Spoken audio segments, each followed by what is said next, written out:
हम देखते हैं कि डिस्ट्रिक्ट 12 के कैटनिस अपनी छोटी बहन प्रिमोर्स को हिम्मत दे रही होती है। दरअसल इस बार 74th हंगर गेम की लॉटरी निकाली जाने वाली थी। इसका मतलब कि जिस भी बच्चे का नाम उसमें आएगा उसे अपनी जान की बाजी लगानी पड़ेगी। इसलिए हर कोई अपने घर के बच्चों के लिए प्रार्थना कर रहा था और उनके साथ टाइम स्पेंड कर रहा था। साथ ही हमें ये भी पता चलता है कि डिस्ट्रिक्ट 13 के लोगों का जीवन बदतर है। वहाँ बस एक कोल माइन है जिसमें सिर्फ मर्द काम कर सकते हैं और इसलिए गरीबी और भूखमरी चरम पर होती है। हमें ये भी पता चलता है कि कैटनिस के पिता की मौत हो चुकी है, जिसके बाद माँ सदमे में थी और घर चलाने के लिए कैटनिस दूसरी डिस्ट्रिक्ट जाकर के शिकार किया करती थी। उनके डिस्ट्रिक्ट में हथियार रखने पर पाबंदी थी। कैटनिस का एक सबसे अच्छा दोस्त था जिसका नाम गेल था। गेल अब उसका लवर बन चुका था। दोनों भागना चाहते थे पर पकड़े जाने पर पनिशमेंट के डर से वो ऐसा नहीं कर पाए। कैटनिस अपने शिकार मार्केट में बेचने जाती है। यहाँ बार्टर सिस्टम चलता था। वहाँ एक बूढ़ी औरत उसे एक मॉकिंग जे देती है जो कि एक सिंबल ऑफ रेबेलियन था।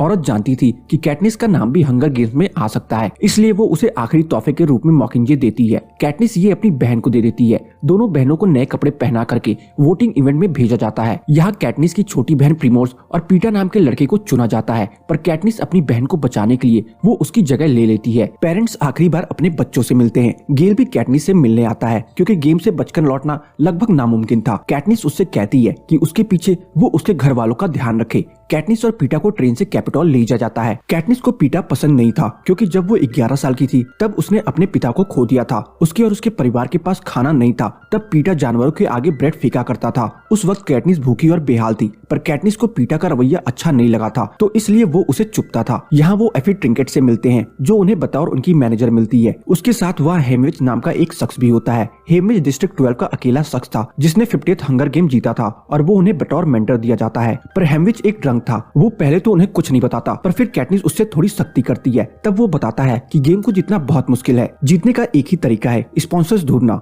अगर वो लोगों के चहेते बन जाए तो ऐसा हो सकता है। पीटर कैपिटल पहुंचते ही इस काम पर फोकस करता है। वो लोगों को देखकर स्माइल करता है ताकि लोग उसे देखकर पसंद करें। कैटनिस को स्टाइलिस्ट मिलते हैं, सीना और पोटिया, जो उसे शो के लिए खास आउटफिट और लुक देते हैं। शो में सभी डिस्ट्रिक्ट से झांकियां होती हैं और कैटनिस और पीटा फायर के साथ एंट्री लेते हैं। पीटा उसका हाथ पकड़ता है। कैटनिस झटका देती है, पर वो कहता है कि खुद को पसंदीदा बनाने के लिए ऐसा करना पड़ेगा, तो कैटनिस उसका साथ दे देती है। यहाँ वो बाकी डिस्ट्रिक्ट टीम से भी मिलते हैं। डिस्ट्रिक्ट 1 का लड़का अकड़ू होता है क्योंकि सालों से उसका डिस्ट्रिक्ट जीत रहा था। उन्हें कैपिटल भी फेवर करती थी और वो एडवांस ट्रेनिंग लेकर आते थे। इसके बाद कैटनिस और पीटा की 2 वीक ट्रेनिंग स्टार्ट होती है। फिर उन्हें इवेल्युएट किया जाता है। हेमविच बताता है कि जिस टीम को इवेल्युएशन में सबसे ज्यादा स्कोर मिलेंगे उनके स्पॉन्सर्स मिलने के चांसेस ज्यादा हैं, इसलिए उन्हें अपनी बेस्ट स्किल्स दिखाने होंगे। कैटनिस इवेल्युएशन के दौरान अपनी आर्चरी दिखाती है। पहला निशाना उससे मिस हो जाता है। लोग हंसने लगते हैं। दूसरा निशाना एग्जैक्ट टारगेट पर लगता है, पर लोग देखते ही नहीं। कैटनिस इससे काफी नाराज होती है। इसके बाद वो सीधा वहाँ रखे सेब पर निशाना लगाती है। लोग हैरान हो जाते हैं। फिर वो थैंक्स बोलकर चली जाती है। वापस आने पर एफी कैटनिस की हरकत पर नाराजगी जताता है क्योंकि ऐसा करने से उसकी इमेज नेगेटिव हो सकती थी। इवैल्यूएशन के बाद रिजल्ट्स आते हैं और कैटनिस को 12 में से 11 मिलते हैं जो कि सबसे ज्यादा स्कोर थे। वहीं पीटा को कम स्कोर्स मिलते हैं। यूं तो वो बहुत होशियार और शांत था,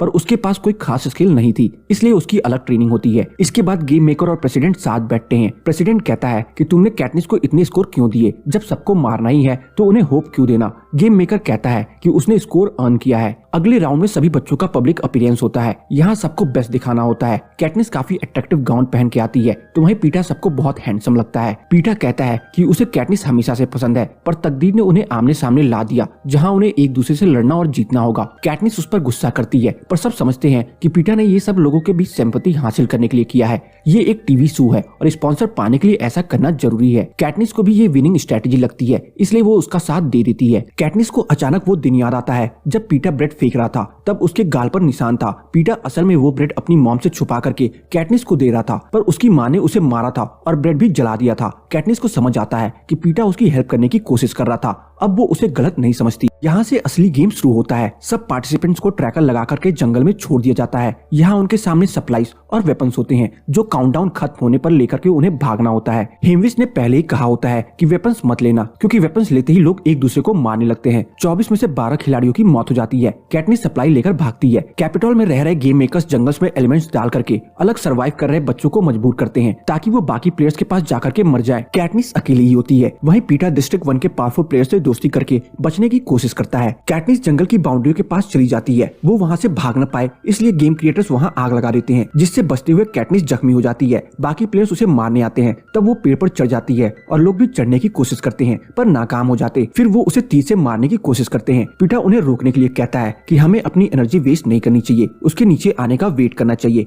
कैटनिस को चोट लगी होती है। हेमविच अपने स्पॉन्सर की हेल्प से वहाँ मेडिसिन भिजवाता है। सुबह कैटनिस का जख्म बेहतर होता है। उसे वहाँ एक लड़की दिखती है जो उसे एक मधुमक्खियों का छत्ता गिराने को बोलती है। छत्ता आम नहीं था, उसे साइंटिस्ट ने तैयार किया था, उसमें जहरीले कीड़े थे। कैटनिस छत्ता गिराती है और सारे कीड़े लड़कों को काटने लगते हैं, जिससे सब भागते हैं और एक लड़के की मौत हो जाती है। कैटनिस उसके हाथ से तीर कमान लेकर के आगे बढ़ने लगती है, पर छत्ता गिरने के दौरान उसे भी कीड़ों ने काटा था और जहर उसके शरीर में भी फैल रहा था। वो बेहोश हो जाती है। फिर उसकी आंख 2-3 दिन बाद खुलती है। उसे उसी पेड़ वाली लड़की ने बचाया था। दोनों बाकी प्लेयर से सप्लाईज चुराने का प्लान बनाते हैं। एक दूसरे को विसल के जरिए सिग्नल्स देते हैं और आग जलाते हैं ताकि जब बाकी लोगों का ध्यान आग पर हो तब वो उनकी चीजें चुरा सके। यहाँ उनसे पहले कोई और आता है और केयरफुली सप्लाईज के पास पहुँचता है। सप्लाईज में से फल गिरते हैं और वहाँ धमाका होता है जिसमें उस शख्स की मौत हो जाती है और बाकी चीजें भी बर्बाद हो जाती हैं। इसका मतलब था वहाँ लैंडमाइंस थे। फिर सप्लाईज रखने वाला ग्रुप आकर के अपने साथी को मार डालता है क्योंकि उसके मौजूद होते ये सब हुआ था। इसके बाद कैटनिस अपनी दोस्त को ढूंढती है, वही जो उसे पेड़ पर मिली थी और जिसने उसकी हेल्प की थी। कैटनिस को उसकी दर्द भरी आवाज आती है। कैटनिस मदद के लिए उसके पास दौड़ती है तो देखती है कि बच्ची जाल में है। वो उसे बचाने की कोशिश करती है, तभी कोई और आकर के उसे मार देता है। कैटनिस अंदर से बहुत टूट जाती है। वो बच्चे डिस्ट्रिक्ट 11 की थी। उसकी मौत से वहाँ कोहराम मच जाता है। हिमविच मौके का फायदा उठा करके गेम मेकर से कहता है कि अगर रेबल को शांत करना है तो कैटनिस को जाने दिया जाए क्योंकि वही उस बच्चे की दोस्त थी। यही नहीं, वो उसके साथ आए पीटा को भी भेजने की बात करता है क्योंकि गुस्से की दवा प्यार है और ऑडियंस लव बर्ड्स को जिंदा देखकर शांत हो सकती थी। इसके बाद गेम मेकर अनाउंस करता है कि इस साल 2 सर्वाइवर्स जीत जाएंगे अगर दोनों सेम डिस्ट्रिक्ट के हुए तो। कैटनिस पीटा को ढूंढने निकल जाती है। वो देखती है कि पीटा खुद को दुश्मनों से छुपाए रखता है क्योंकि उसे चोट लगी थी और वो भाग नहीं सकता था। कैटनिस फेक अफेक्शन जताती है ताकि स्पॉन्सर्स उनकी हेल्प करे। ये काम करता भी है। उन्हें पार्सल मिलता है, उसमें हेमविच का नोट भी होता है जिसमें लिखा था कि एक्टिंग कर ही रही हो तो अच्छे से करो। इसके बाद वो और ज्यादा एक्टिंग करती है क्योंकि ये शो सारे डिस्ट्रिक्ट्स में लाइव दिखाया जाता था। गेल भी देख रहा था और उसे उन दोनों की केमिस्ट्री देख काफी बुरा लग रहा था। अगले दिन अनाउंसमेंट होती है कि सभी डिस्ट्रिक्ट को खास पैकेज डिलीवर होगा। कैटनिस को लगता है कि उसे मेडिसिन मिलेगी। वो लेने भागती है, तभी डिस्ट्रिक्ट 1 की प्लेयर उससे भिड़ जाती है। यहाँ दोनों की जबरदस्त फाइट होती है। इसके बाद डिस्ट्रिक्ट 1 वाली प्लेयर कैटनिस को मारने से पहले उस छोटी बच्ची जो कि डिस्ट्रिक्ट 11 की थी उसकी मौत के बारे में बताती है कि उसने कैसे जाल बिछा करके उसे मारा था। तभी वहाँ डिस्ट्रिक्ट 11 का मेल प्लेयर आकर के सब सुन लेता है और गुस्से में डिस्ट्रिक्ट 1 की प्लेयर को मार डालता है। इसके बाद कैटनिस मेडिसिन लेकर के पीटा को हील करती है। इस मेडिसिन से वो दुगनी तेजी से ठीक होता है। यहाँ लेवल को और ज्यादा खतरनाक बनाने के लिए मेकर्स वहाँ बुलडॉग्स ऐड करते हैं और दिन को रात में चेंज करते हैं। बुलडॉग सभी को मार डालता है। पीटा, कैटनिस और डिस्ट्रिक्ट 1 का अकड़ू प्लेयर्स लकली बच जाते हैं, पर इसके बाद डिस्ट्रिक्ट 1 का प्लेयर उन पर हमला करता है। यहाँ हमें एक और जबरदस्त फाइट देखने को मिलती है। ऐसा लगता है कि डिस्ट्रिक्ट 1 का प्लेयर उन्हें मार देगा, पर कैटनिस और पीटा अपनी सूझबूझ और कोऑर्डिनेशन से उसे हरा देते हैं। गेम मेकर को ये अच्छा नहीं लगता। वो फिर से गेम के रूल्स में बदलाव कर एक ही प्लेयर को बाहर भेजने का फैसला करते हैं। इसके बाद कैटनिस और पीटा जहरीली बेरीज खा करके सुसाइड कर लेने की बात करते हैं। वो कहते हैं कि हम एक दूसरे के बिना जी नहीं सकते, किसी एक के जाने से अच्छा दोनों साथ मर जाएं। ये वो ऑडियंस की सिंपैथी के लिए करते हैं, जिससे मजबूर होकर के गेम ओनर वापस से दोनों को बाहर भेजने को राजी हो जाते हैं। कैटनिस का जीतना प्रेसिडेंट को नागवारा गुजरता है। वो गेम मेकर को मौत की सजा देकर के खुद ओनर बन जाता है और सारे जीते हुए प्लेयर्स के साथ दोबारा से गेम शुरू करने का फैसला लेता है और ये पार्ट यहीं पे खत्म हो जाती है। तो बस आज की इस वीडियो में इतना ही। आपको मेरी हंगर गेम पार्ट 1 मूवी की एक्सप्लेनेशन कैसी लगी कमेंट सेक्शन में बताना ना भूलें। और अगर आपको मेरी हंगर गेम पार्ट 1 मूवी की एक्सप्लेनेशन अच्छी लगी हो तो वीडियो को लाइक करके जाना ना भूलें। चैनल पे नए हैं तो चैनल को सब्सक्राइब जरूर कर ले ताकि मुझे ऐसी ही मोटिवेशन मिलती रहे और मैं आप सबके लिए अच्छी से अच्छी वीडियोस लाता रहूं।